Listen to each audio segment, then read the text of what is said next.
Straight Talk, No Chaser isn't just another relationship guide. Steve Harvey, with his trademark humor and honesty, dives into the real reasons behind the confusion between men and women in relationships. Have you ever wondered why he didn't call back, or why commitment feels elusive? Or maybe you're just trying to understand what truly makes a man commit. Harvey's insights cut through the myths and reveal what men actually think, why they act the way they do, and how you can find clarity in love. This book matters because it doesn't just offer a quick fix or empty promises. It gives you tools to understand, communicate, and navigate relationships with confidence. Harvey's advice is based on honesty, not on fairy tales, making it essential for anyone ready to take a closer look at love.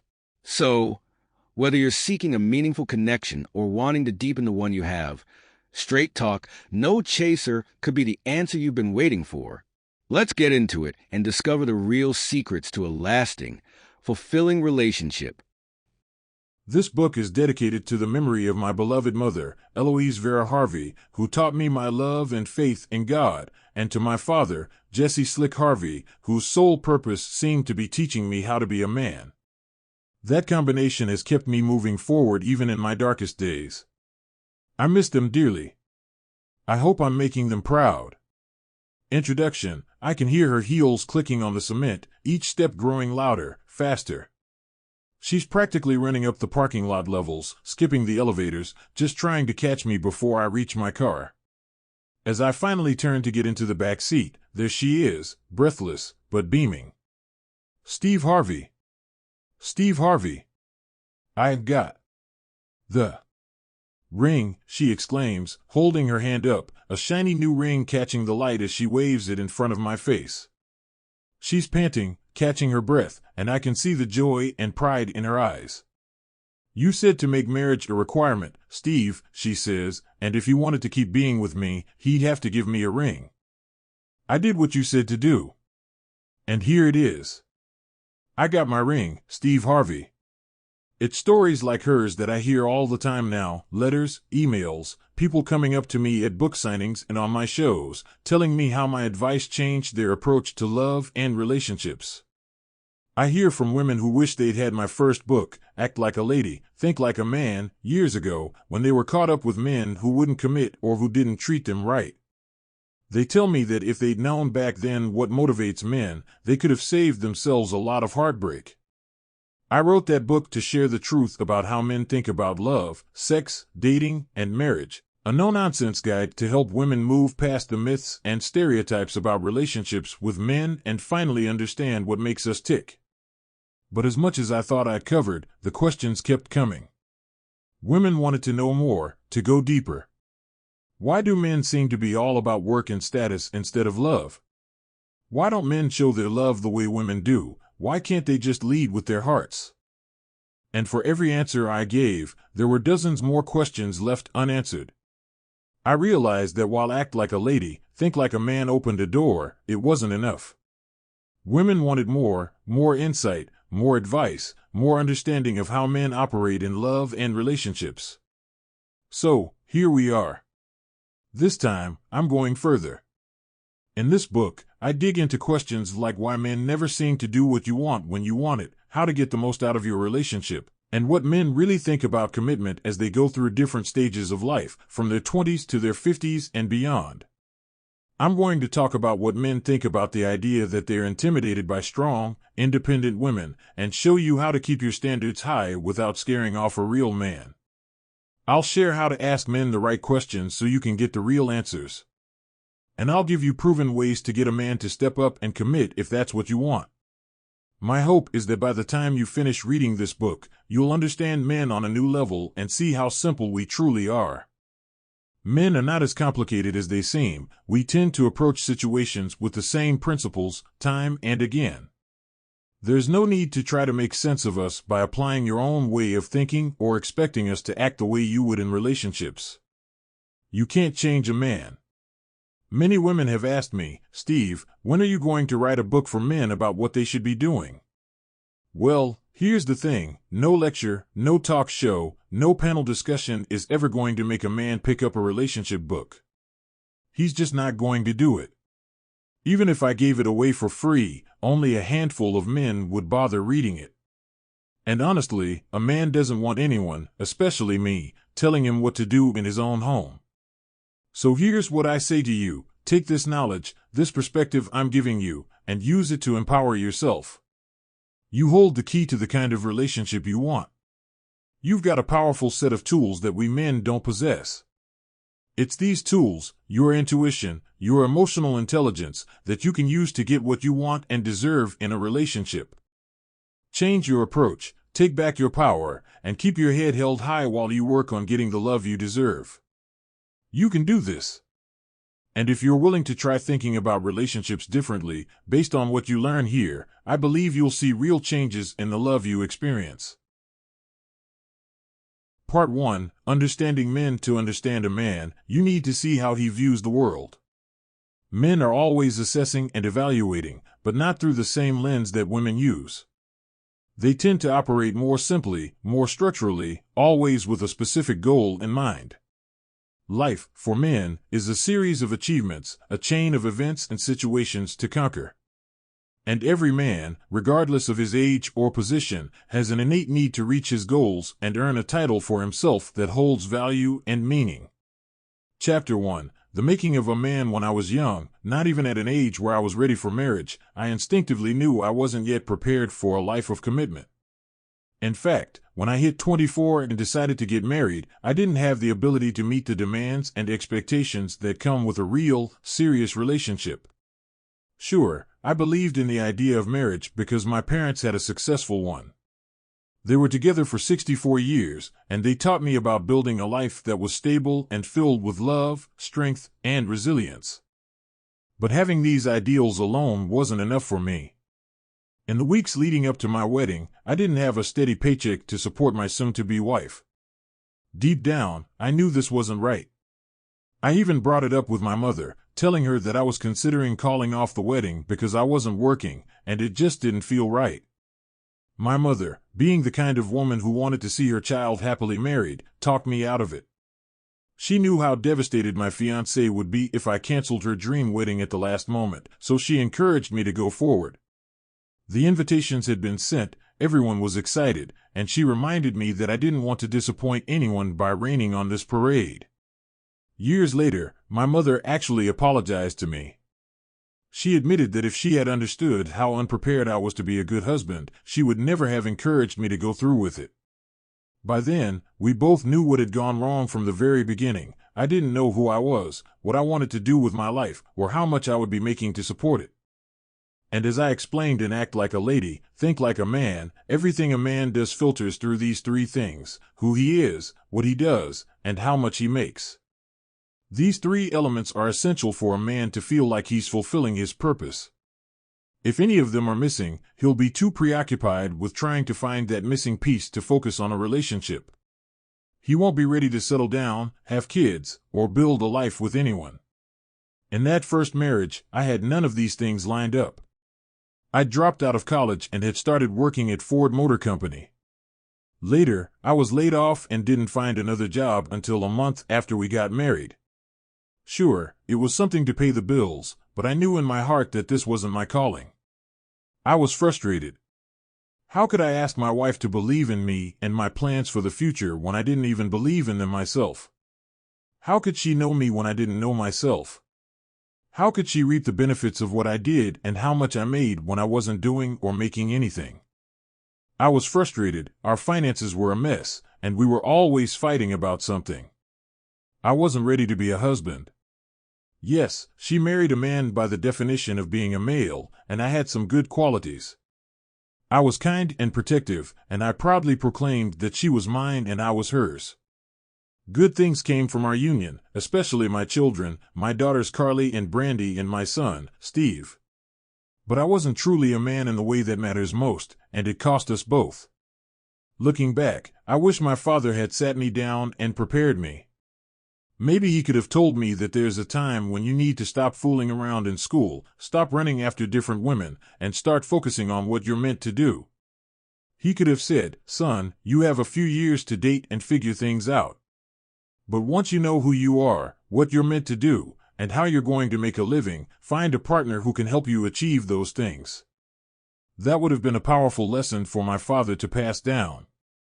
But here's the truth, this isn't usually how men operate. We aren't the best communicators, nor are we naturally inclined to share this kind of wisdom with one another. There's no rule book that says a man should know his purpose by his mid-20s and should be thinking about settling down by his late 20s. Instead, we hear things like, "You're young, enjoy yourself, don't get tied down, don't get serious." And so, by the time we feel ready to settle down, we've often left a trail of broken relationships, with some women feeling shattered because we valued freedom over acting honorably. Men are rarely congratulated when they get married. Most of us hear about the so-called horrors of marriage from other married men. They talk about the ball and chain, about how all the freedoms of single life disappear.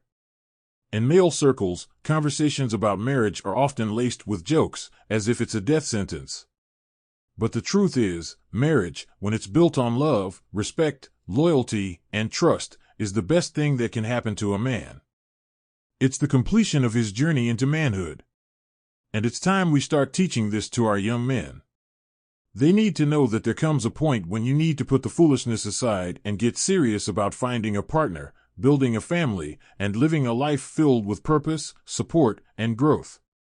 This is not something a mother can teach. It takes a man to show another man what it means to walk through life with integrity, responsibility, and a clear purpose. Chapter 2, Dating by the Decades, a guide to how men feel about relationships in their 20s, 30s, 40s, 50s, and beyond. When I sat down with my daughter Lori for lunch recently, I didn't expect to be hit with a question that made my heart skip a beat. She looked up at me with her innocent eyes and asked, "Daddy, when can I start dating?" At 13 years old, she was already thinking about relationships, a stark reminder of how differently women and men view love and commitment at different stages of life. The truth is, men don't sit around planning for marriage the way young women often do. For men, it's a gradual realization, a process that unfolds over decades. As men age, our priorities and perspectives on relationships shift significantly. In our 20s, we're mainly focused on who we are, what we do, and how much we make. These are the pillars of a man's identity, and they're often too shaky in the early years to sustain anything serious. By our 30s, things start to change. We start settling into our careers, and for many, the idea of a family begins to take shape. But it's not until our 40s that we find a new kind of stability. Here's a breakdown of how these changes play out decade by decade. A man in his 20s, a man is figuring out the cornerstones of manhood, his title, his purpose, his income. As I explain, everything a man does is filtered through his title, how he gets that title, and the reward he gets for the effort. At this age, he's likely to be in college, training for a career, or just starting his first job. Marriage and commitment are the last things on his mind. He's still trying to work out who he is. And, to be honest, he's usually not ready to give up his freedom. In his mid to late 20s, as he begins seeing his peers drive fancy cars, wear sharp suits, and introduce themselves with raised letter business cards, he starts thinking more seriously about money and status. Financial independence becomes his top priority. The idea of commitment is far from appealing because, in his mind, he's got a lot of work left to do before he can settle down. As I put it, marriage? That's nowhere in his playbook. If you're dating a man in his 20s, keep in mind that his potential is a critical factor. If he's on his way to achieving his goals, then he may eventually be ready for commitment. But if he has no plan, no drive, and can't articulate his future, this may not be the guy for you. As I say, you play the game the way you practice it. If he isn't demonstrating integrity, ambition, or the ability to prioritize a relationship now, don't expect him to change after you put a ring on his finger. A man only becomes more of who he already is when he gets older. A man in his 30s, by his 30s, a man starts to solidify himself in his career, make money, and achieve at least some of his life goals. Now, for the first time, the idea of settling down becomes more appealing. Men in their 30s often fantasize about fatherhood, about having a son who looks up to them and wants to be like them. I've seen it countless times. Men who, even in their bachelor days, start picturing themselves with a son by their side, teaching him to play ball, imagining the kid looking at him as his hero. At this age, he's also tired of the games that once excited him. The thrill of the hunt isn't all that exciting anymore, I tell women. By now, a man has been in a number of relationships, seen the patterns, and understands that life with a woman isn't going to be all hot and fabulous every day. If he meets the right person, someone who brings stability and companionship without the drama, he's open to commitment. One thing to remember about men in their 30s, they're often less impressed by your degrees, titles, or salary than you might think. A man at this stage isn't looking for a financial match, he's looking for someone who supports his life's mission. If he feels that your accomplishments make him less essential, he'll be less likely to commit. Men in their 30s want to be appreciated for who they are, not intimidated by what you've achieved. A man in his 40s has entered a powerful, reflective phase. This is where he begins to value the stability and warmth that a family brings. For the first time, he sees marriage as more than just a union, it becomes the completion of his journey to manhood. Marriage, a marriage built on love, respect, loyalty, and trust, is the best thing that can happen to a man, I say. By his 40s, a man is no longer interested in the bravado or endless single nights. He's looking for someone who brings him peace, who values the home he's built, and who supports his legacy. If he's still single by 40, there may be a reason for it. He might have prioritized his career, traveled, or taken on roles that didn't allow for settling down. He could be cautious because of a past divorce. Or, he might simply be a lifelong bachelor who enjoys his independence. These men are content with their routines and may not see the need for commitment. It's a lot harder for a man to live right, eat right, and stay out of trouble without a woman there to tap him on the shoulder and remind him, I tell women. For women hoping to connect with a man in his 40s, keep in mind that he's looking for companionship, not just chemistry. He's had his fill of romance and is now more interested in a relationship that's real, sustainable, and grounded in mutual respect. If he senses that you'll bring peace and stability to his life, he'll be more likely to commit. A man in his 50s and beyond by his 50s, a man is thinking about his legacy. He's worried about setting up his family for a secure future, knowing he won't always be around. His thoughts shift from building an empire to ensuring that his loved ones are protected and prepared. In his 50s, a man starts thinking more in terms of security than he ever has before, I explain. As his body begins to change and he experiences health challenges for the first time, he becomes more aware of his mortality. His cholesterol goes up, his joints ache, and he starts paying more attention to diet and exercise. At this stage, a good woman in his life becomes an invaluable asset, helping him stay grounded and encouraging him to live a balanced life. He needs a partner to share these later years with, someone who can grow old with him. This is when a man truly appreciates the value of companionship. In his 50s, he's more open to settling down and finding joy in simpler things, quiet evenings, shared meals, and a comfortable, steady partnership. He's past the point of seeking adventure or conquest. Instead, he's looking for a deep bond with a woman who understands him and respects the life he's built. Each decade brings new challenges, shifts in perspective, and changes in what a man seeks in a partner. As men evolve, so do their priorities and relationships. Women who understand these shifts will be better prepared to connect with men in meaningful ways, no matter their age. Chapter 3. Are women intimidating? Myths versus facts. There's this pervasive myth that strong, independent women scare men away. It's an idea that just keeps coming back. Men are intimidated by you because you've got it all together. But let's get real here. If you think that being successful, educated, financially stable, and independent is the problem, you're wrong. Men don't fear strength, they respect it. What they do shy away from is feeling like they have no place in your life. As I often say, a man is never intimidated by what you have. He's intimidated by what he feels he can't offer. Myth 1. Men are intimidated by strong women. Let's tackle this myth head on. When people say men are scared of strong women, what they're really saying is men are scared of feeling irrelevant. Here's the truth: it's not your independence, success, or confidence that drives men away. It's the way those traits can sometimes come across. A man doesn't want to feel like he's a minor character in your success story, I explain. It's not that he fears your strength, he just doesn't want to feel invisible next to it. What most men want is to feel needed, valued, and appreciated. It doesn't mean you should downplay your success or pretend you need help when you don't. But it does mean that, no matter how accomplished you are, leaving space for him to contribute makes a world of difference. You can be a CEO, you can be the boss, but if you love him, let him be the man in your life. Men want to feel like they're adding something, that they're a positive part of the life you're building. Myth 2. Men don't want women who challenge them. Another myth that comes up often is that men just want a yes woman, someone who agrees with everything they say and goes along with everything they do. But here's what I've seen time and again: a real man doesn't want a pushover. A good woman brings out the king in a man, I tell people. A man wants someone who pushes him to grow, who challenges him in ways that make him better. He wants a partner who inspires him to be his best, not someone who settles for his worst.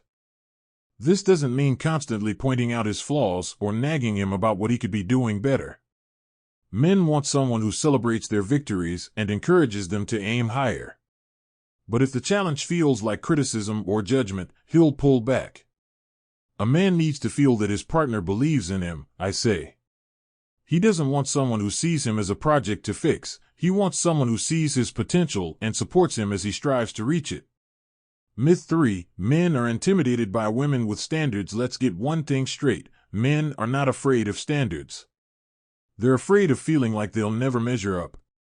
Having standards is healthy, it's essential.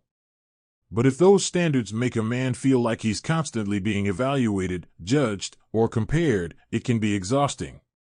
A man isn't intimidated by a woman with standards, I tell women.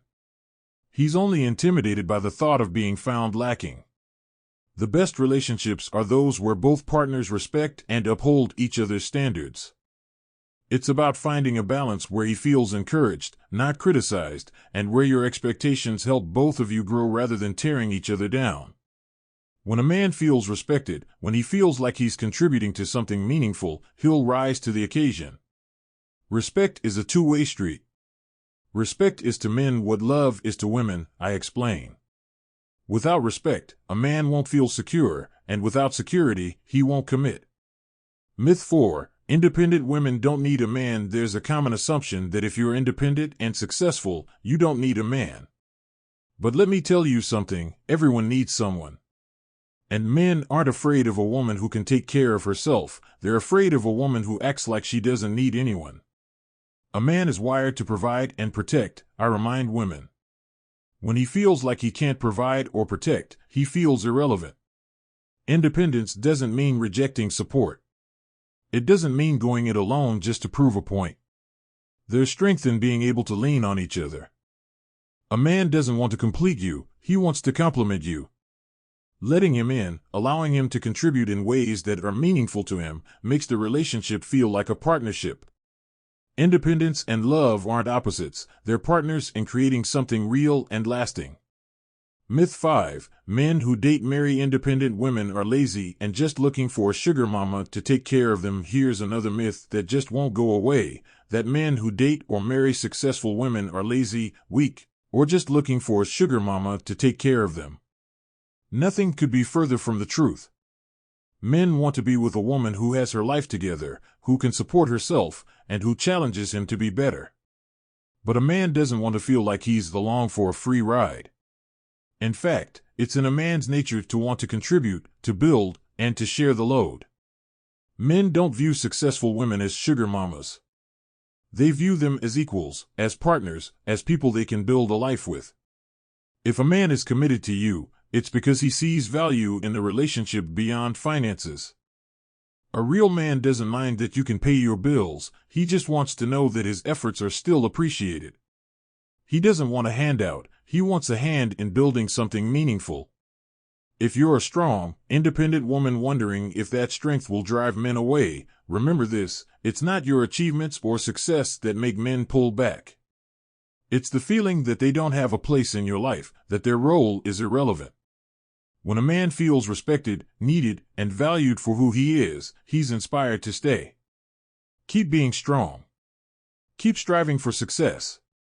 But remember, allowing a man to contribute to your life in ways that matter to him doesn't weaken you, it strengthens the relationship. Chapter 4: Every Sugar Daddy Ain't Sweet. The allure is undeniable. A man rolls up in a sleek car, designer watch glinting in the sunlight, dropping compliments as if he's just waiting for the right moment to sweep you off your feet. He tells you not to worry about a thing because, with him, you'll have everything you need. The dinners, the vacations, the jewels, he's prepared to spoil you. But here's the truth you can't ignore: not every sugar daddy is sweet, and there's always a price attached to those promises. It's easy to get swept up when a man leads with generosity. When he says he'll handle it, that all you need to do is relax and let him take care of things, it can feel like a fairy tale. But take a closer look. There's a difference between a man who gives freely because he wants to see you happy and a man who's using his money to keep you close, to make sure you're available when he wants you to be. The difference isn't in what he buys you, it's in the expectations that come along with those gifts. He might never say it out loud, but eventually, his expectations will become clear. He's not just investing in you for your company, he's doing it to secure control. When a man flashes his wealth, it's a way of setting the terms from the start. "Let me take care of you," he'll say, "and maybe you'll feel special, chosen." He knows what he's doing, and he's done it before. There's an unspoken understanding beneath the surface. You'll go along with his lifestyle, fit into his plans, and be available when he needs you. He wants to make you feel indebted, like you owe him something. And that feeling of owing someone can take over, making it hard to walk away even when things start to feel wrong. The most dangerous thing about a man who uses money to control isn't just the loss of independence, it's how quickly he can make you doubt your own worth. He'll remind you of all he's given, everything he's done, and paint it as something you'd never have without him. It's subtle at first, just a comment here, a suggestion there. But over time, it can wear down even the strongest sense of self-worth, making you question if you'd be able to handle things on your own if he weren't around. But don't let the shine of his promises dull your own light. Your worth isn't measured by the gifts he can buy or the security he claims to offer. Your value lies in who you are, in your independence, your goals, and your dreams. A real partner will see that and respect it. He won't want to overshadow you or pull you away from your path. He'll be there to support you as you continue to grow, not to control where you go. The freedom to make your own choices, to stand on your own, to know that whatever you have, you earned it, that's worth more than any expensive gift. That's what true strength looks like, and a genuine partner will want to add to that, not take it away. He'll be there, not to throw money at life's challenges, but to stand by your side as you face them together. He wants you for who you are, not as an accessory, but as an equal. When you're with a man who's genuinely interested in building a life together, his love will feel like a foundation, not a transaction. He'll be proud of your strength, your independence, and he won't need to keep you by dangling material things. He'll respect your boundaries and celebrate your victories. Because true love isn't about ownership, it's about partnership, about growing together without strings or conditions. So remember, when a man tells you he'll give you the world, look beyond the glitter and listen closely to what he's really offering. Because sometimes, what looks like sugar is nothing but a way to keep you under his thumb. Chapter 5: The Standoff. He won't commit, you won't leave, now what? You've been dating this man for years. Friends, family, maybe even strangers on the street have hinted or outright said, it's time for him to commit. But there he is, dragging his feet. This isn't just your story, it's the story of women everywhere who wonder why the man they're with just won't make things official. Let's get real, men commit to what's important to them every day. They commit to tea times, weekend games with friends, even barber appointments. When they're clear on the stakes, men honor commitments. But when it comes to marriage, there's no society-wide pressure on men. Since boyhood, the message to men has been clear: take your time, keep your freedom. A man commits only when he feels it's absolutely necessary, when he knows the stakes and sees the benefits. Men have plenty of excuses not to marry. It's cheaper to stay single, easier to live together, less complicated without kids. But these excuses crumble when a man meets a woman who shows him that commitment isn't optional. Men are wired to make sacrifices and commitments when they realize the consequences of not doing so are too high. So, if you won't commit, you've got to set the stakes and make it clear what it'll take to be with you. How to get a man to commit one?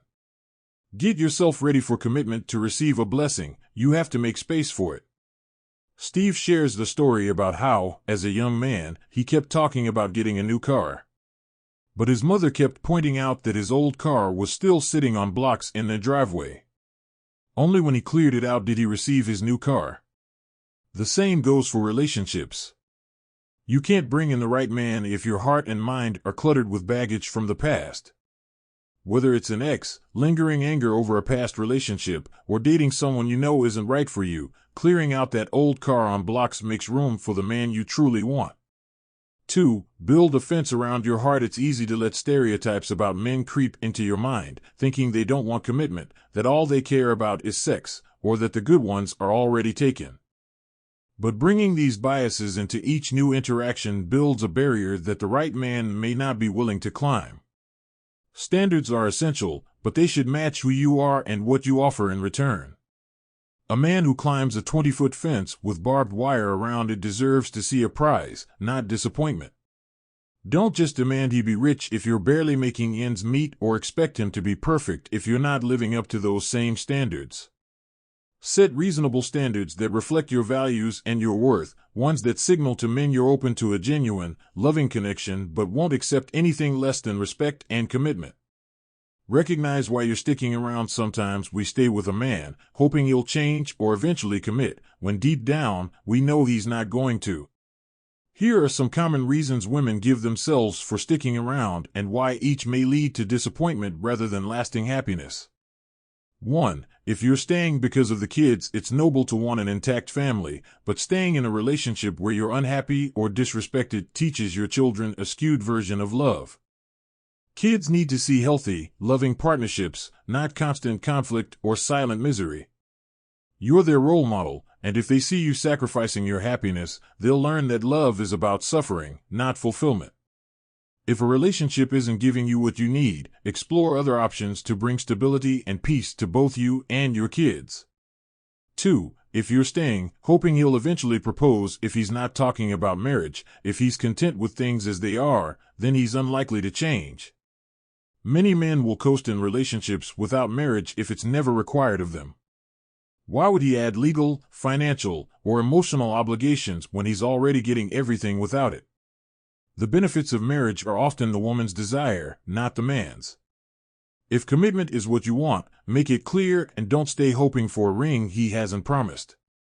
3. If you're staying because the sex is good, physical connection may keep you going back, but it's not enough to build a life on. Great chemistry may feel like fireworks in the moment, but if he's not treating you with respect, that's what you'll feel most deeply in the end. Imagine the difference in loving a man who's deeply committed to you, who adores and values you, instead of someone who only brings excitement in fleeting moments. 4. If you're staying because the money is right, choosing financial security over emotional fulfillment is a compromise that rarely brings peace. Sure, you may have nice things, but there's a cost to selling out your happiness. Can you put a price on true contentment and self-worth? When you compromise your own values for lifestyle comforts, you end up paying with your soul. Happiness, peace of mind, and a sense of purpose are priceless. Be willing to cash in your chips when you're holding on to someone who won't commit. You're gambling with your own future. You're staking your happiness on a hope, hanging on to chips that won't cash out. And this isn't a casino. What happens in this relationship stays with you, for better or worse. Marriage is about rights, security, and a future together that holds weight. Without that commitment, you may lose out on emotional and legal protection, even if you've spent years building a life together.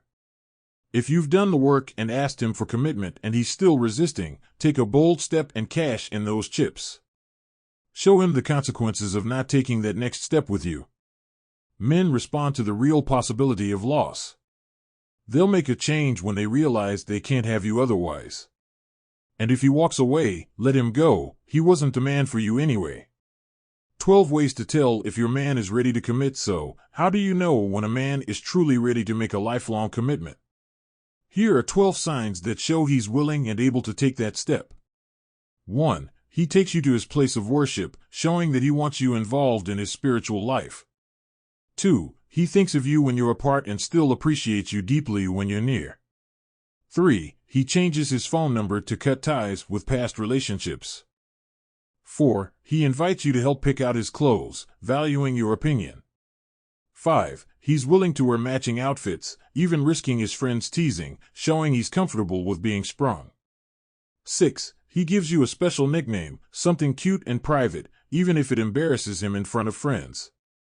7. He puts your happiness above his own, adjusting his plans to make you smile. 8. He's seen you at your worst, no makeup, messy hair, and still calls. 9. He's met your entire family and is willing to attend family events. 10. He knows your kids can be challenging but loves you all the same. 11. He's met your mother and still sees a future with you.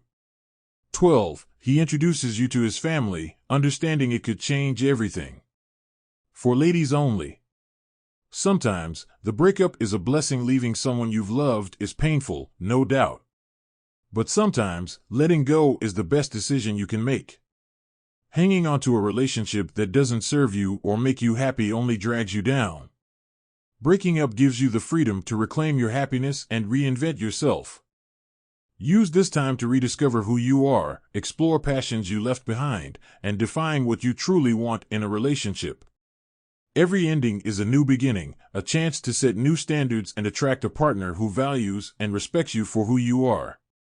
If you've been in a toxic relationship, one filled with lies, neglect, or constant conflict, this is your chance to heal. The blessing in the storm is finding peace and clarity. By letting go, you're making space for a better version of yourself and, ultimately, a better partner. Chapter 6. Let's stop the games. Asking men the right questions to get the real answers. Men can be tricky, especially when it comes to relationships. We know how to keep you interested just enough, doling out sweet words and affection like small change, just enough to keep you holding on. We'll send the romantic text to make you swoon, and then go days without calling. We'll wine and dine you, build up a connection, but then go quiet when it's time to talk about commitment. The reason we get away with this? Too many women allow it. Many would rather stick with the familiar, even if it means compromising on what they really want, than start all over. But if you're serious about finding the right man, you've got to be willing to lose the wrong one. It's that simple. And the best way to avoid the games is to ask the right questions early on. Asking questions, and asking them well, is your ticket to getting the answers you need before you're in too deep. But here's something you need to know. We men are masters of saying what makes us look good. Rarely will a man open up with a full list of his flaws or bad habits in the first few dates. We're peacocks, showing off our best feathers, and we know exactly how to make you see what we want you to see. So, while you're watching those feathers, remember that if he seems too good to be true, it's because he's only giving you part of the story. How to ask the right questions. The key is knowing how to dig deeper, not just accepting the surface answers. Men know what you want to hear, and we'll give you the polished version. But when you start probing, that's when the real answers come out. Asking smart questions, and following up, can reveal more than just his smooth words. It gives you insight into who he truly is and what he's looking for. To do this right, remember that men respond in layers. The first question gives the answer that makes him look best. The second gets the answer he thinks you want to hear. But by the third question, if you keep pressing, he'll start revealing the truth. Let's break down some examples. Example 1. Why did your last relationship break up?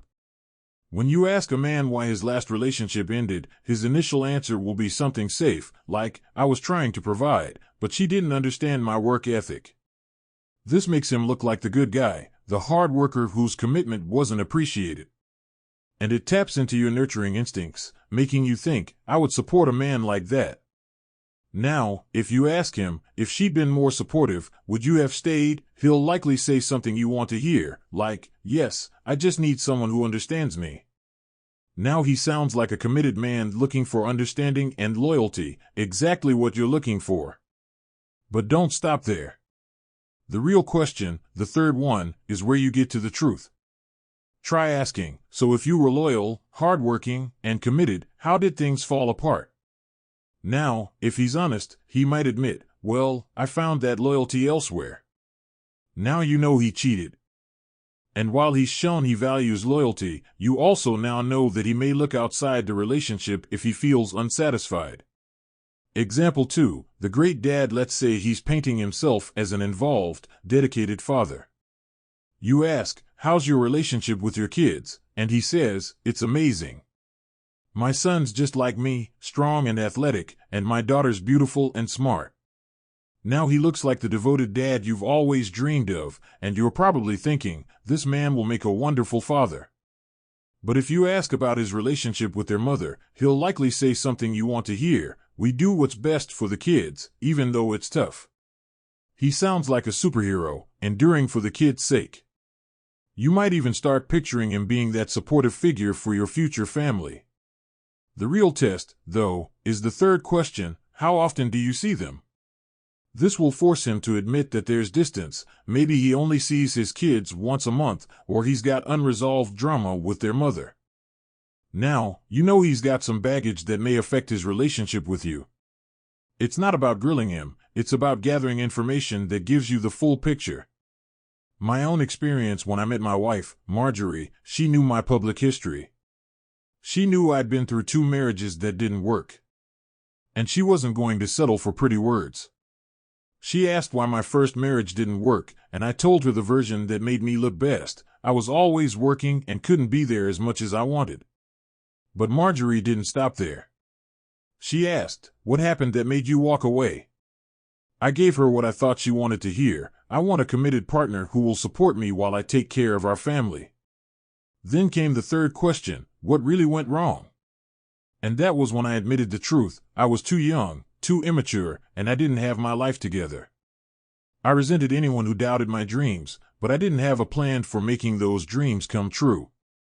That admission opened up the real conversation we needed to have, one that let her see that I was serious about making things work this time around.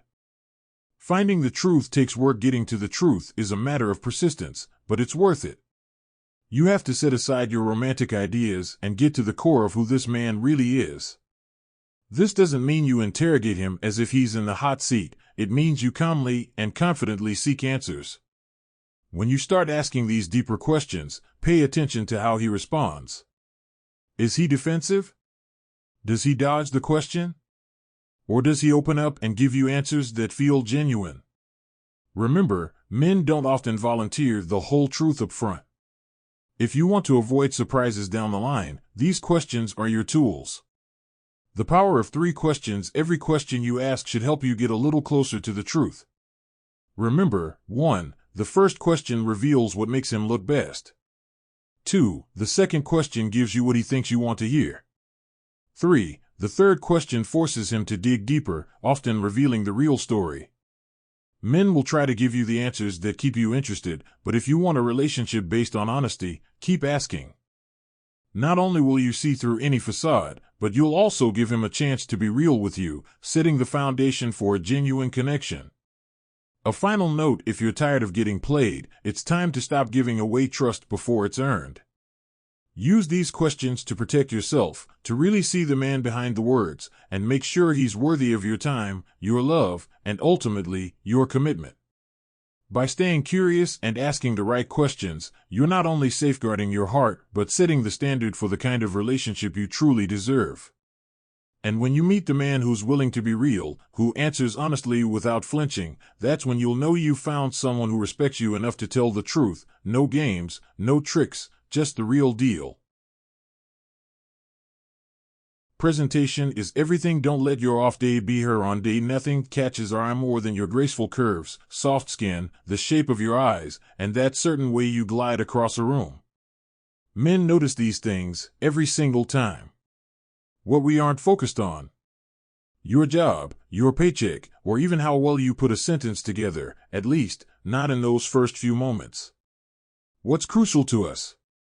How you're put together, and how you look by our side. We're assessing what that says about you. You care about yourself. If your skin looks rough, your nails are messy, or your outfit looks dated, it sends the wrong message. To us, it screams, I don't value myself. But a woman who shows she cares for herself, a facial, a clean manicure, stylish clothes that fit well, signals, I like me, and you should know it. You care about how you look in a man's eyes. Show up at a club in clothes that are too tight, makeup that's too loud, or with a hairstyle that's clearly fake, and men will put you in the throwback category. You may draw attention, but only the kind that sees you as a quick fling, not a commitment. A sloppy lip does the same. Men assume you're not up to taking care of yourself, much less impressing anyone else. We will notice, and approach, the woman who dresses in a sexy yet neat way, subtly showcasing her assets without oversharing. She's the one who says, I am beautiful, I am to be respected, and you can take me anywhere. You'll make us look good. This matters to a man. We're always sizing up what it'll be like to introduce you to family or coworkers, or to walk with you at a game. We're doing a mental head to toe, considering everything from how your clothes fit to how you'd look in a crowd. If you're on a man's arm, he wants to know people will look at you both and think he must be doing something right. It's natural, every animal does it. Just like a peacock or a lion with its mane, men want to be noticed for what we bring to the table, and having a put-together woman next to us does just that. A woman who makes herself look good and elevates our game will get our attention. She's the one who'll make us brave a crowded club just to ask her for a dance. It's better to be prepared than to miss an opportunity. You don't have to be perfect, but you should be presentable. It's no different than at work. Your boss judges more than your work ethic. He's judging how you look, too. He's not picking the employee with messy hair and a frumpy suit to be the face of the company. The same goes for dating. If you're serious about a relationship, you can't afford to step out looking completely off. Even if you're just headed to the store, consider how you might look to the man who sees you. After all, your off day could be her on day. Mind you, the need to look good extends beyond the first date. It's not just about making an impression on day one. If he's still deciding if he wants to commit, don't let yourself go too soon. Give him time to fall for you before showing him all of the real you, like sweatpants with holes or messy hair tied back. One of my friends told me about a date who started off looking put together and stylish. But when he went to her house for dinner, she showed up in worn-out clothes and no makeup. It changed everything. Let him develop feelings before you share the secrets of how you pulled that perfect look together. My wife Marjorie did just that when we reconnected. For the first 5 or 6 months, she always pulled it together around me. She wanted to show that she could handle being on my arm. Now that we're married, Marjorie's more relaxed, but she still keeps her appearance fresh, even for a simple errand. The competition is out there, and some women are willing to put in the effort. Can you afford not to? Even when you're in a relationship, don't get too comfortable. Yes, this goes both ways. No man should let himself go and expect his partner to stay pulled together all the time. Even I dress up for my wife, whether it's a nice shirt or a fresh shave before dinner. I don't want her only to see me looking polished on stage and beat down at home. For women, though, it's critical. I've mentioned before that men sometimes cheat simply because other women make it easy. Don't keep giving your man reasons to look elsewhere. He notices when you leave for work looking put together, but come home plain and tired. Remember, he spent the day seeing his female coworkers dressed up and polished. If you give him off days at home while they stay on, how do you think that'll go? Don't shoot the messenger. How long do you think that will fly? You might not like the message, but I'm telling you, men need a bit of razzle-dazzle. We know you give your all to your job, your kids, your household, but keep a bit of energy for looking good with us. Once in a while, show up to the dinner table dressed up just for us.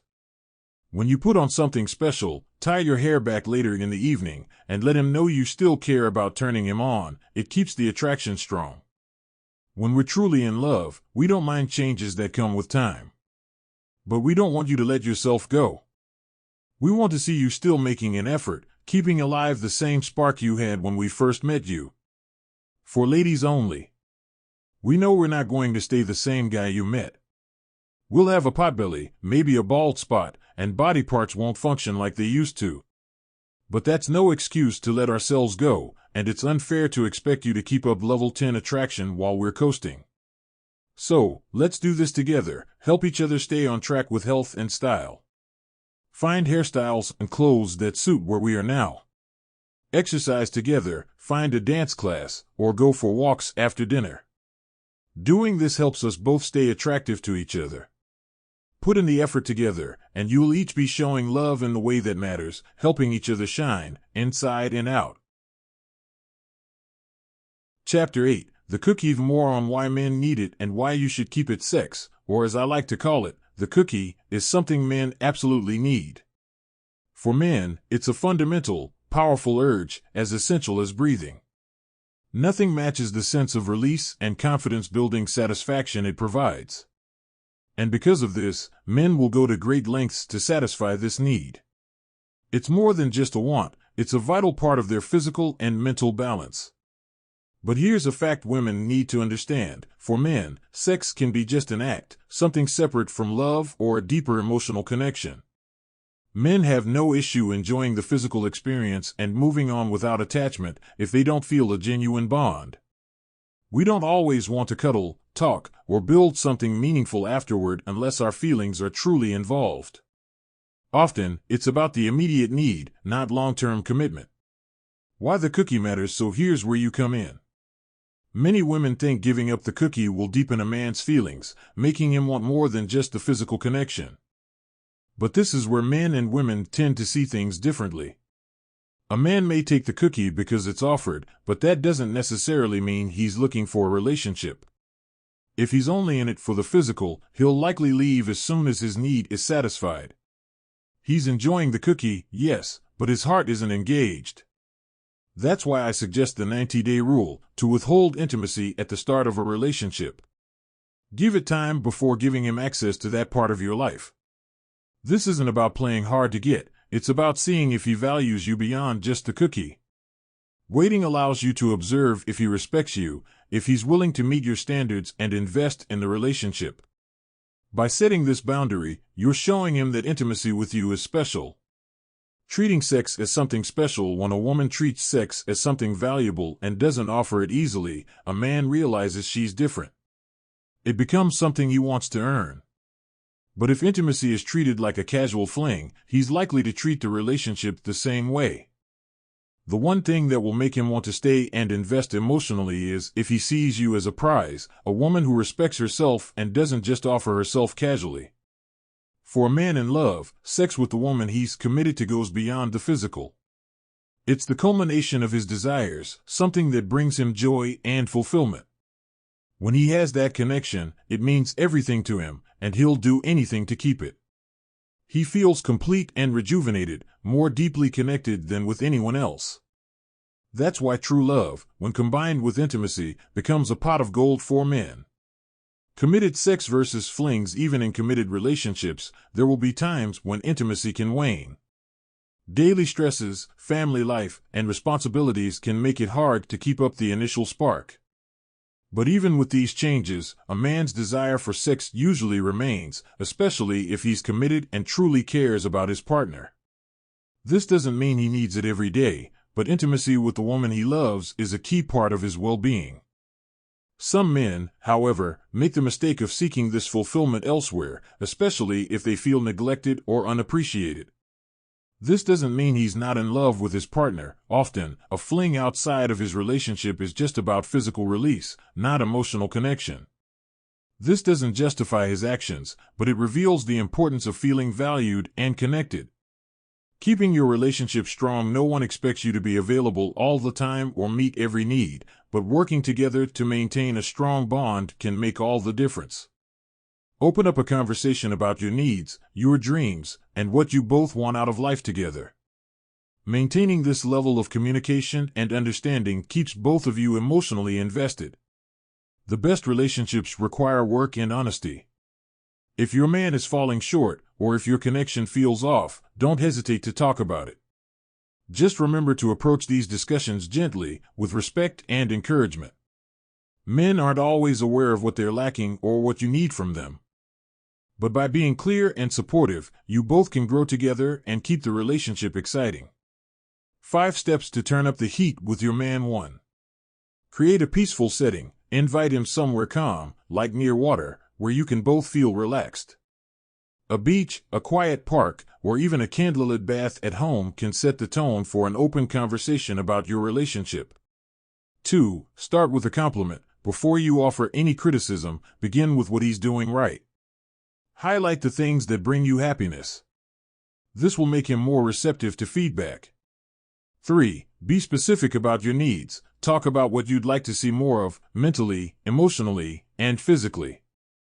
Make sure to ask what he needs as well. Relationships are a two-way street. 4. Seek confirmation. Make sure you both understand each other's needs and expectations. For example, if you'd like him to be more affectionate, ask if he'd be willing to make an effort and let him know what he can expect from you in return. 5. Act on it immediately. Don't let the conversation linger. Put your promises into action, whether it's planning a date night, going on a weekend trip, or just spending quality time together. This commitment to change is what solidifies your bond. When a man realizes he's with a partner who respects herself and values the relationship, he'll respect it too. It's not about playing games, it's about protecting your heart and giving him a chance to prove he's truly committed. And when he feels that you're the one, the pot of gold he's been looking for, he'll treat you like the treasure you are. Chapter 9. The N Word, Getting What You Need Without Nagging. Imagine a calm evening at home. The dishes from dinner are still in the sink, and there's a small pile of clothes by the hamper. Your partner, feet up, has his gaze locked on the game, fully immersed. You see those dishes, and your mind flickers to how they need to be done before the food sticks, before things pile up. You sigh, maybe a little louder than usual, hoping he'll take notice. But he doesn't. Frustration starts to simmer. Maybe you make a few louder moves, maybe toss a towel a little too hard into the basket. You're thinking, if he cares about me, he'll notice, he'll help. But still, he doesn't. Finally, you approach him. Are you just going to sit there while all the dirty dishes sit in the sink? Your words come out sharper than you planned, and his response isn't what you were hoping for. Instead of understanding, he looks up from the TV with a slight frown. I'll get to it, all right? I was just watching the game. But I'll get to it isn't good enough, not when you're the one holding the mental list of all the things left to do. You cross your arms and feel the annoyance bubbling up, words spilling out about the sink, the laundry, the state of the house. And he's listening, but not in the way you wanted. Instead of understanding, he's defensive, retreating. He feels cornered, not by the tasks, but by the tone, the nagging he feels creeping in. And now he's not thinking about the dishes or the laundry, he's thinking about escaping the conversation. Nagging has entered the room, and he's mentally checked out. It's not about the sink, the towels, or the game anymore. To him, it's about respect and space. He needs his priorities, his time. That game, that relaxation, isn't just a way to avoid helping, it's a mental break, a way to unwind. The dishes? They're just dishes. To him, they can wait until the last whistle blows, or maybe even until the morning. He's just thinking differently. But for you, these little things mean much more than that. They represent comfort, order, and peace in your shared space. And that feeling of him not noticing or helping leaves you feeling disregarded, like your needs are pushed aside. This clash isn't new. Countless couples find themselves locked in this same struggle, each person holding their ground for what they need, each feeling misunderstood by the other. And in these moments, it's easy to fall into patterns that drive you apart rather than closer. That tone, that nagging, is like a signal, a challenge, telling him he's failing in some unspoken way. And his instinct isn't to rush to fix things, it's to withdraw. Why? Because to him, nagging feels like a judgment. It's not about the dishes, it's about how he feels criticized or like he's disappointing you. And this is a battle that often repeats itself. Men, for all their strengths, are sensitive to how they're perceived by their partners. When they hear that nagging tone, they hear, "You're not good enough, you're not doing what I need." And rather than bringing out his best, it makes him pull away. Instead of rushing to take care of the task, he goes into defense mode, digging in his heels. So what can you do differently? The answer might surprise you: adjust the approach, adjust the tone. Nagging, that urgent, frustrated tone, might get the message across, but it rarely leads to the result you're hoping for. Instead of feeling motivated, he feels pressured. He hears a demand instead of a request, and his instinct is to resist rather than comply. Imagine this instead. You walk into the room with a different approach, using a gentler tone. "Hey, babe, would you mind helping me get a few things done around here? It'd really mean a lot to me to have a little help." Just the choice of words, the softness in your tone, shifts the mood. Instead of feeling like he's under attack, he feels like he's been asked for help. His pride isn't on the line, he's not facing judgment, just a request from someone he cares about. Men respond to kindness and calmness, especially when it's tied to a genuine need. They want to feel appreciated, not ordered around. When a man feels like he's being recruited for a task rather than scolded, he's far more likely to pitch in. This isn't about giving up on your standards or letting him off the hook. It's about choosing a different way to express what you need, one that doesn't put him on the defensive. Because while he might not see the dirty dishes as urgent, he can understand if you say, "I'd love a little help, I'm feeling overwhelmed." Suddenly, he's not just a task doer, he's your partner, helping you carry the load. It's true that men and women often have different priorities around the home. Men might not notice the towel on the floor, or the trash that's nearing overflow. And that's okay. What matters isn't making him see things exactly the way you do, it's finding a way to meet in the middle. Here's another approach: give him some flexibility in timing. If you ask him to take out the trash, don't demand it be done immediately. Instead, make the request but allow him the space to get to it when he's ready. You'll likely find that the trash gets taken out just the same, but without the tension of feeling like he's being timed. Men naturally resist being told what to do on someone else's schedule. They need to feel like they have some control over how and when they take care of tasks. It's not a lack of caring, it's just a difference in approach. Men, by nature, value independence, and when they're given the choice, they're more likely to step up. In a world where both partners have full schedules, it can be hard to be patient. But trust that the dishes, the towels, and the trash will all get taken care of, just maybe not at the exact moment you envision. A little patience can go a long way. Finally, pick your battles. Not every moment needs to be a point of contention. Sometimes, letting go of the small things helps keep the bigger picture in focus. If you're constantly correcting, guiding, and reminding, he starts tuning out. And when the big things do come along, the ones that truly matter, he may not hear them. Instead, let some things slide. Focus on what's most important, and he'll start listening for the times when your requests mean the most. The shift doesn't happen overnight, but a small change in tone and approach brings about a huge change in results. When he feels respected, he's not just helping with chores, he's contributing to a home where both people feel valued. And remember, it goes both ways. Men need reminders too. When they make that extra effort, when they do take out the trash without being asked, or they put their clothes in the hamper, show a little appreciation. That thank you, that recognition, reinforces his efforts, showing him that his actions matter to you. Over time, these small shifts build into a partnership based on respect and understanding. At the end of the day, getting what you need without nagging is about keeping the lines of communication open.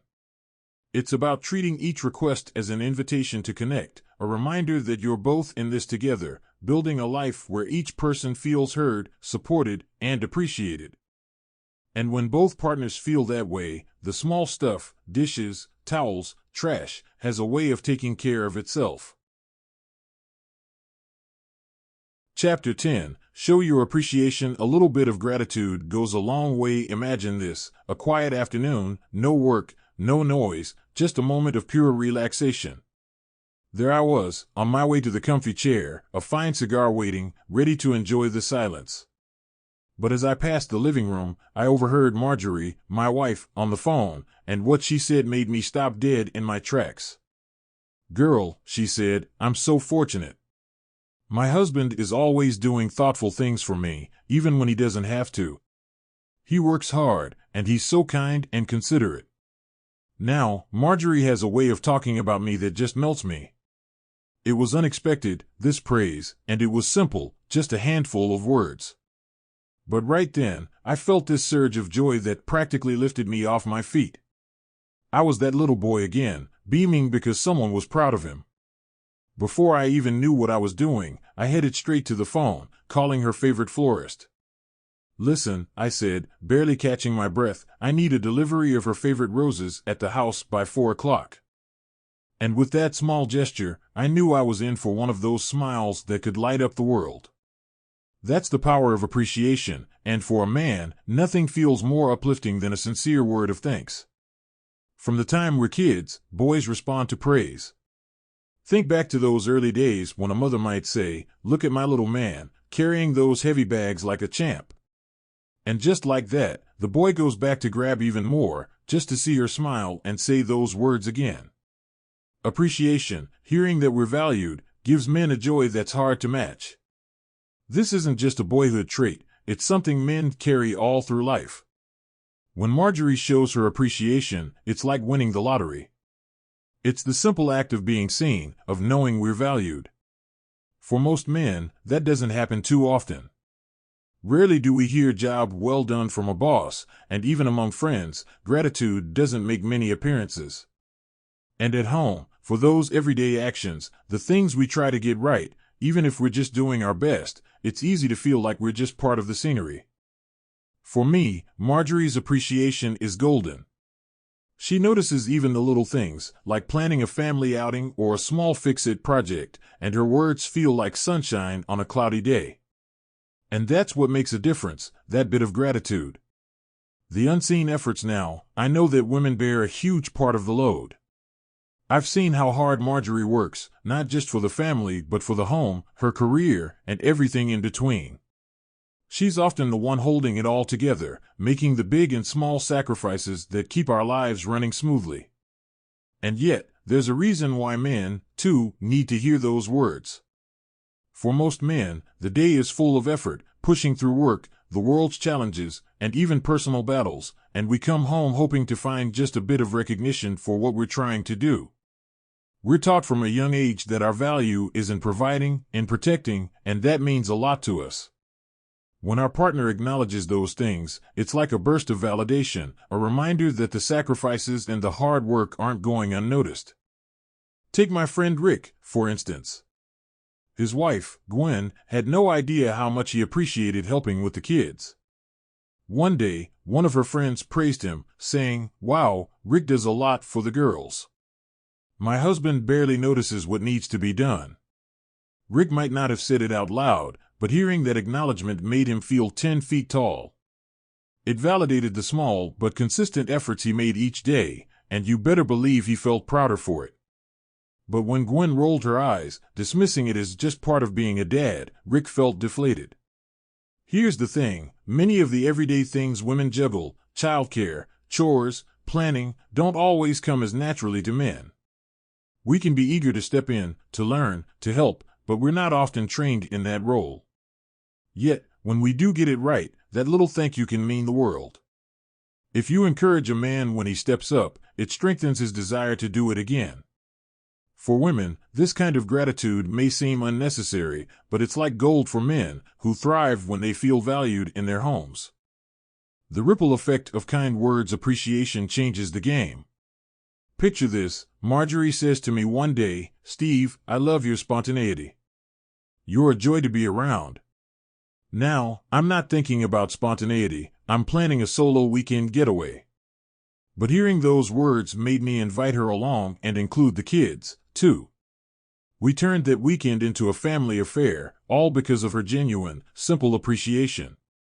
And what a time we had! The whole family gathered at a lakeside cottage, grilling and playing and just being together. It was so much better than a solo weekend could ever be. And when I came back from a round of golf, there they were, waiting with big smiles and a chalk-drawn "Welcome home, Daddy" on the pavement. That sidewalk drawing was a small gesture that meant everything. It validated every hour I spent at work, every late night, every sacrifice I'd made, because it reminded me why I do it all. Marjorie and the kids showed me that I was appreciated in the best possible way, and it was worth far more than any words could say. 8 simple ways to show appreciation. 1. The grill master. If your man likes to grill, tell him he's the master of the barbecue. Next time, surprise him with a cut of meat for his grill. What you'll get? A man who's happy to fire up the grill any day. 2. Garden touch. If he's the one who keeps the yard looking great, a small plant or bush he can add to the garden could be just the thing. What's in it for you? A lovely reminder of a shared effort every time you see it. 3. The fixer. For the times he repairs a leaky faucet or changes a shower head, offer him a relaxing bath or some quiet time. It's a small way of saying you appreciate the help. 4. Kid's bedtime hero. When he helps put the kids to bed, let him know it makes him even more attractive. You might just inspire a new nightly routine with extra bonding time for the two of you. 5. Plan maker. If he takes the time to plan a special outing, thank him for his thoughtfulness. This little nudge can encourage even more spontaneous adventures. 6. Car care. For keeping the car running smoothly or simply filling up the gas tank, show your thanks. It's a little gesture, but one that makes him feel like he's got your back. 7. The laundry assistant. Even if he doesn't fold, a thank you for clearing out the hamper can go a long way. Invite him to help fold next time. It could turn into quality time together. 8. The errand runner. If he runs to the store to pick up essentials, let him know it's noticed. This could lead to him taking care of even more little errands without being asked. Chapter 11, Dollars and Cents. How to handle money problems with men. Money isn't just numbers on a balance sheet to a man. It's a symbol of his role, his effort, and his care for the people he loves. Think of it like this. From the moment he was a boy, he understood that, one day, he'd need to be the provider, the person who'd ensure the essentials were met. A real man, whether a husband, a partner, or a father, feels an innate drive to care for those around him. He knows love is priceless, but he also knows love can't keep the lights on or put food on the table. And while love might warm the heart, it doesn't warm a house. Imagine a man who's spent years building his life with his partner. They've dreamed together, planned together. They've talked about the bigger home in a nicer neighborhood, better schools for their kids, and maybe a couple of vacations to create lifelong memories. All this he has in mind as he hustles, day in and day out, to earn his keep and secure a future for them. But what happens when those plans hit a wall? Let's say he's hit a rough patch. Maybe there's a stack of overdue bills on the table, and unexpected expenses are draining their savings. Suddenly, the reality of stretching each dollar becomes a daily pressure point. Maybe there's even the heavy blow of losing a job, a reality that many men are facing in today's world. To a man, this isn't just a financial hiccup, it's a hit to the core of who he is and how he's able to love. He feels responsible not only to provide but also to protect, and when he can't meet those needs, he may start feeling like he's failed in his role. The burden is more than financial, it's deeply emotional, affecting his sense of identity and his pride.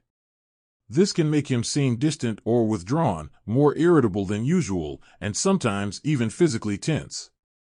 It's not that he's forgotten how to love, his mind is simply churning, calculating every possible solution to lift his family out of the financial strain they're in. At this point, a pep talk from his partner is nice, yes.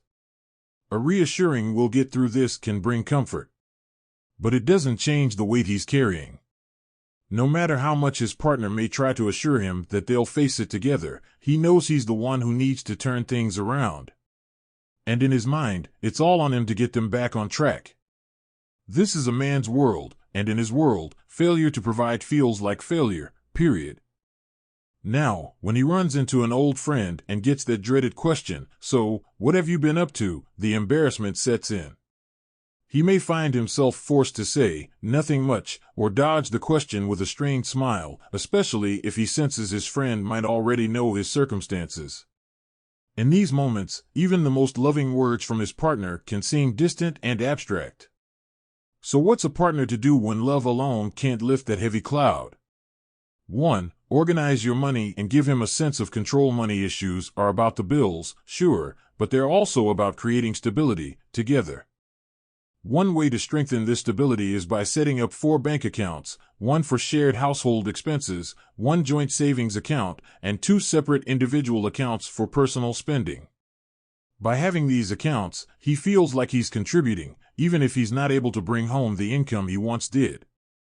It's not about him controlling the finances on his own, it's about sharing responsibility and creating a sense of balance in the midst of uncertainty. 2. Remind him why you fell in love when he's in a tough spot. Words of love might not seem enough to him, but actions will. Bring back the warmth that drew you together in the first place. Make his favorite meal, plan a low-cost date night at home, or simply spend time doing things that require no money at all, watching a movie, walking around the neighborhood, or having a quiet moment together. Sometimes, love is more about presence than words, and he'll feel the sincerity in those small gestures. Even if he's struggling, he'll appreciate these reminders of the foundation you've built together. 3. Don't judge him when money is tight. It's easy for every bill that arrives to feel like a dagger. Imagine coming home to a stack of bills and blurting out, "The cable bill is due." In your mind, it's just a fact. But to him, it might sound like a judgment, as if he's being reminded he's failing to provide. He's already aware of the unpaid bills. There's no need to make him feel worse. Tread lightly, and remember that you're both feeling the weight. 4. Form a 2-person circle. What's happening in your finances is your business, and it's important to keep it that way. Sharing personal financial challenges with friends or family, even casually, can spread in ways you didn't intend, adding unnecessary pressure and scrutiny. At the same time, resist comparing your situation with others. People can seem like they're living the dream, but that dream may be built on financial instability or pressures they're hiding just like you. Stay focused on your relationship and keep financial matters private. If, on the other hand, you're in a relationship where he's the breadwinner and you're running the home, know that your contribution matters deeply. Men may not always show it, but they value the stability and care that you bring into the home. It's what allows them to keep going out into the world and doing what they do. Sometimes, though, they need a little reminder. Take the story of my friend. He came home every day to a clean house, a warm meal, and kids who were cared for, yet he never expressed any gratitude for his wife's hard work. He thought she had it easy at home, telling his friend she did nothing all day. She overheard, and the next day, she did nothing. He returned to a chaotic house, unruly kids, and no dinner waiting on the table. After a couple of days, he realized that what she did was more than he had ever given her credit for. They had a heart-to-heart, and he finally understood that her work wasn't just about chores, it was about creating a peaceful place for their family. Sometimes, a gentle reminder is all it takes. Place a list of your daily tasks in a spot he can see, or sit down with him and let him know that what you do is part of the stability he values. He may not realize the peace he feels at home is a result of the effort you put in every day. In a strong relationship, each partner has a unique role and strength to bring to the table, especially during challenging times. A woman's nurturing and ability to communicate are gifts that can ease the strain when finances are tight, creating a buffer against the stress that can tear couples apart. So, while he's working to get back on his feet, let him know that you're in this together, ready to help him steady himself, and ultimately, grow closer as a result. Chapter 12, The Art of the Deal: How to Get What You Want Out of a Man. My parents' marriage lasted 64 years, a staggering accomplishment by any measure. The reason? My father, Slick Harvey, understood one fundamental truth about relationships. If you want to keep the peace and joy alive, sometimes you just have to let go of control. My dad, though a strong man, recognized that his real strength lay in knowing when to step back and let my mother have her way.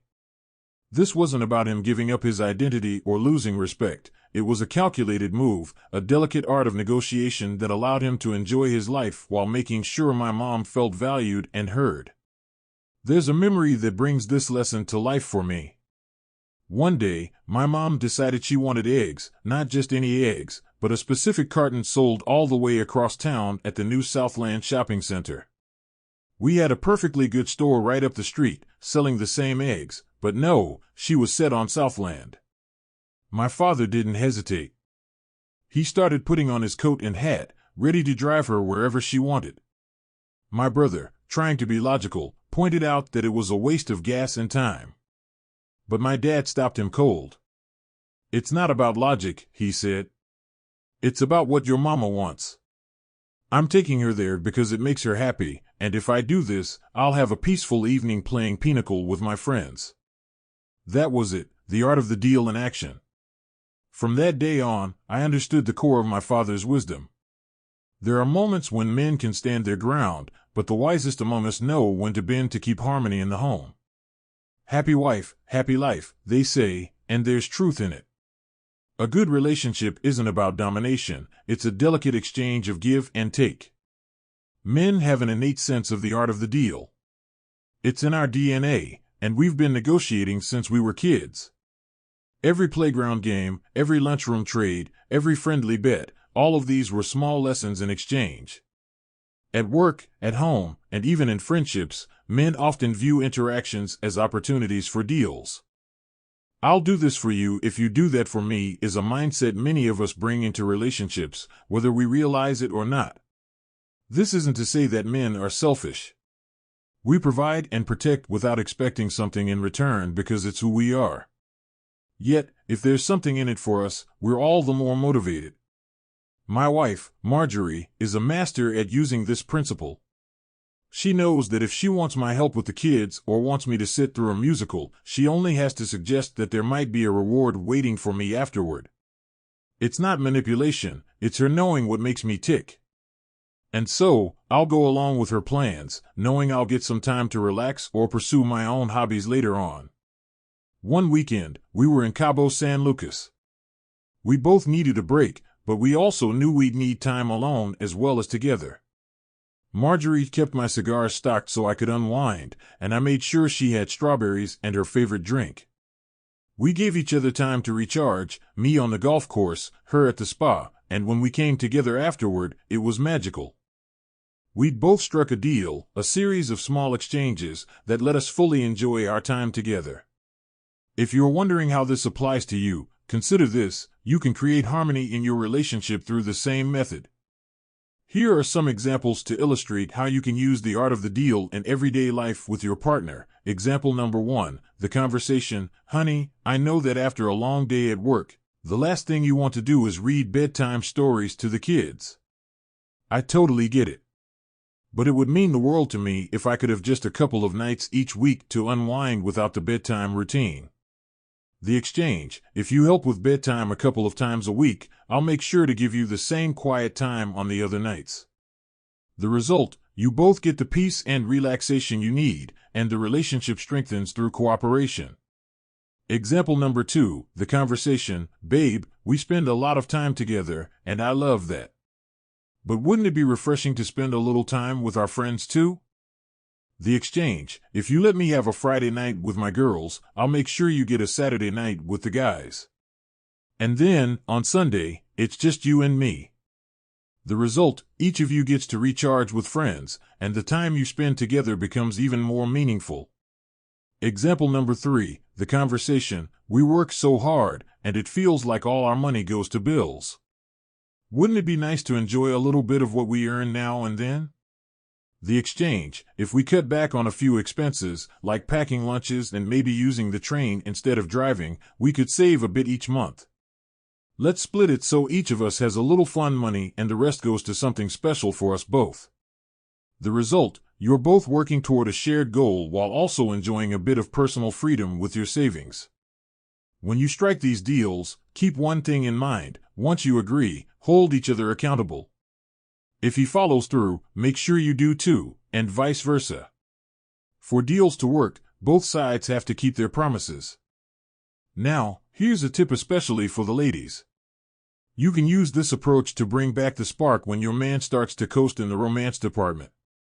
When he's slacking, you don't need to get upset or start a fight. Instead, approach him in a way that invites a conversation. Open with appreciation, tell him you value what he does and how he's always there for you. Then gently remind him of the things he used to do that made you fall for him. This isn't about accusations, it's about inviting him to bring those old habits back into the relationship. Seal the deal by suggesting something you'd love to do for him in return. It might sound a bit playful, but remember, relationships are built on these exchanges. And a little negotiation, whether it's about help with the kids, quiet time, or romantic gestures, can go a long way in building a happy, lasting relationship. Part 4: Questions and Commandments. Ask Steve. More quick answers to the burning questions you've always wanted to ask after Act Like a Lady, Think Like a Man came out. I started traveling across the country, hearing from women firsthand about the questions they've always wanted men to answer. Here, I'm diving into some of those top questions, ones that kept popping up wherever I went. 1. Do men believe in love at first sight? Yes, men do believe in love at first sight, but it's mostly about what we see. If we're drawn in by your appearance, we're intrigued. But this can fade fast if you don't match up to what we imagined. Men can start off winning, but it takes more than a look to keep a man interested for the long haul. 2. What are the top 10 places to meet men? There's no specific list, you can meet men anywhere.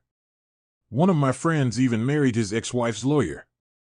The key is to be open and prepared to meet people wherever you go, from the grocery store to the gym. 3. Is it a turnoff for men to date divorced women? Not at all. If we're attracted to you, it doesn't matter if you've been divorced.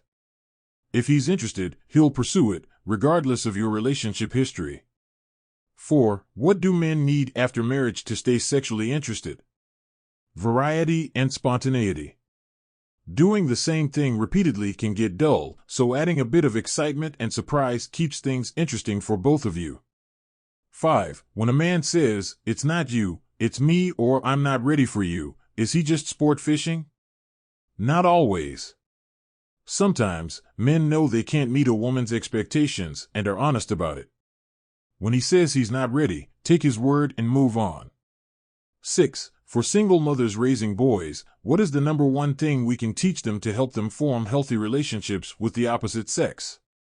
Encourage strong male role models for your son and avoid sharing negative stories about his father. Teach him how you like to be treated, and he'll remember to treat women that way. 7. Why do men continue to lie, even after being caught? Often, men lie to protect you from the full truth because we believe giving more details will only add to the hurt and create more problems.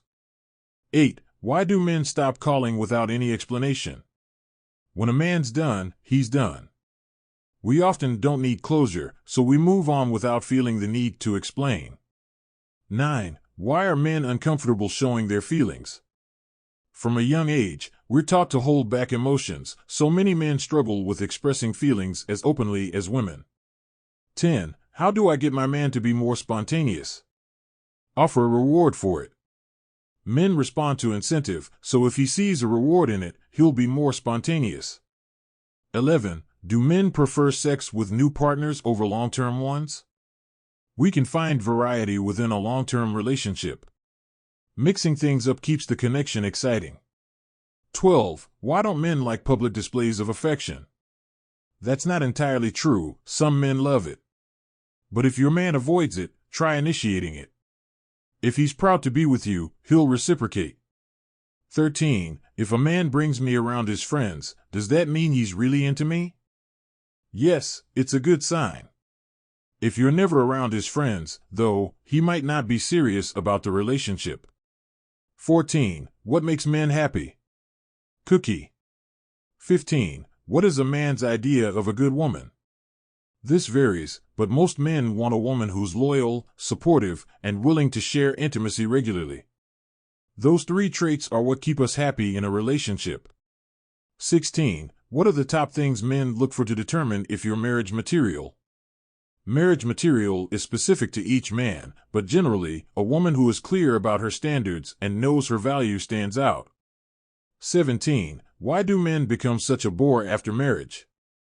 If your man becomes boring, it's often because he doesn't feel encouraged to try new things. Keep expectations clear and encourage some excitement in the relationship. 18. Are men turned off by a woman who spends a lot of time on her career and kids? No. A man respects a woman who takes care of her responsibilities, whether it's her career or her family. Real men admire independence. 19. How do men feel about online dating? It's common now, so many men are fine with it. Online dating can save time and reveal a lot about someone before meeting in person. 20. What are some tips for finding love online? Do the same rules apply? Yes, the rules are the same. Take your time, get to know them, and stay cautious. Remember, actions speak louder than words. 21. Do men think it's acceptable to date their friend's ex? Most men consider it a line you don't cross.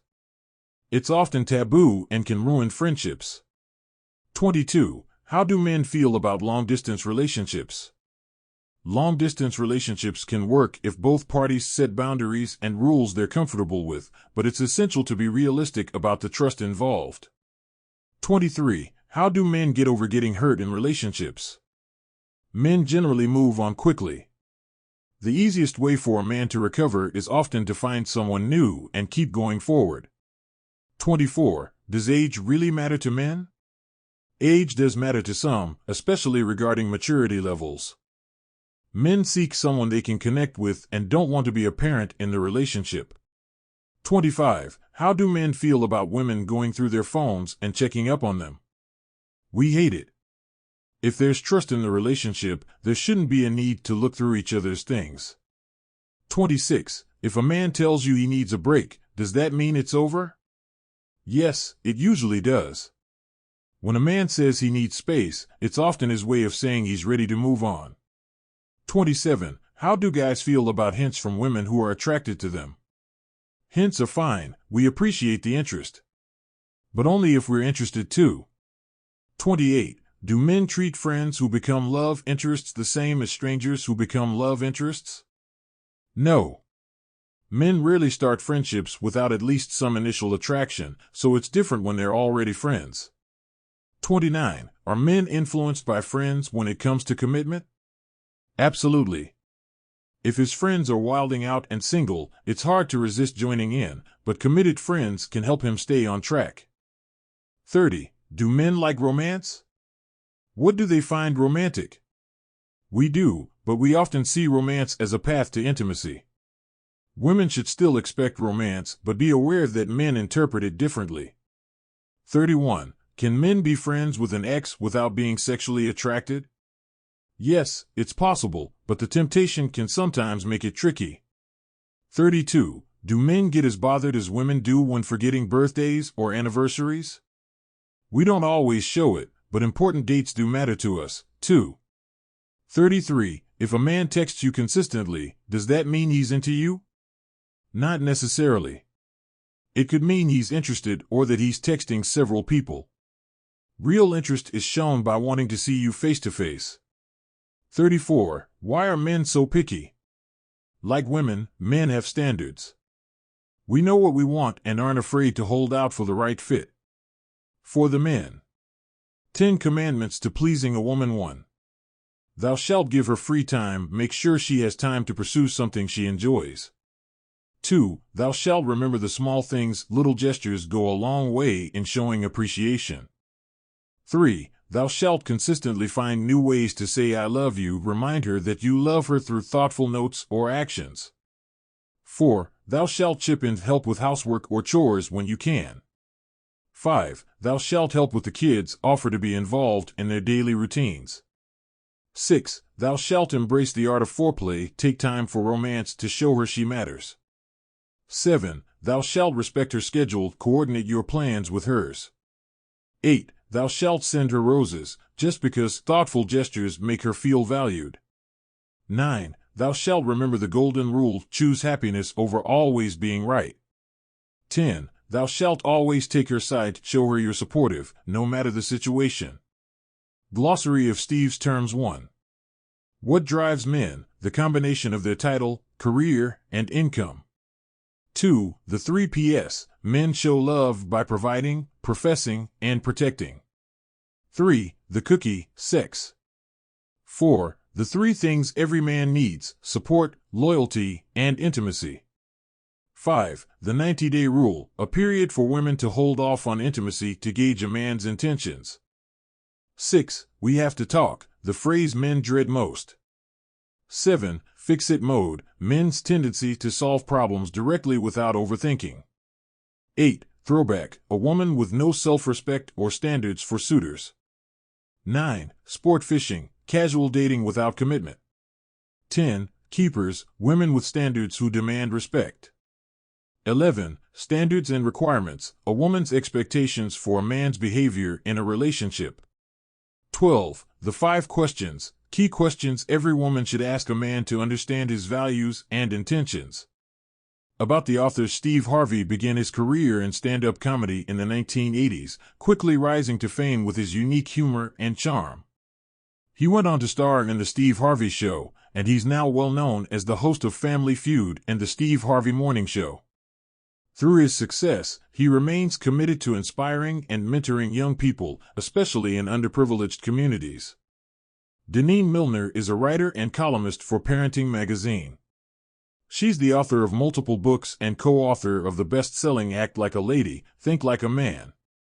She brings warmth and insight to every project, and her dedication to this book shines through. Acknowledgements: creating this book wouldn't have been possible without the support of many people. My editor and publisher, Dawn Davis, believed in this project from day one and supported me every step of the way. Jill Jameson, a new member of our team, brought in valuable insight and helped shape the focus of this book. Shirley Strawberry, my friend and colleague, read through each draft, offering feedback and keeping me on track. A special thanks to my business partner, Rushion McDonald.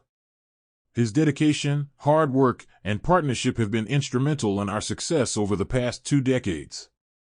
And, of course, my co-author Deneen Milner. She has tirelessly worked with me to capture my voice on every page, and I couldn't have done this without her. To my family, I love you all.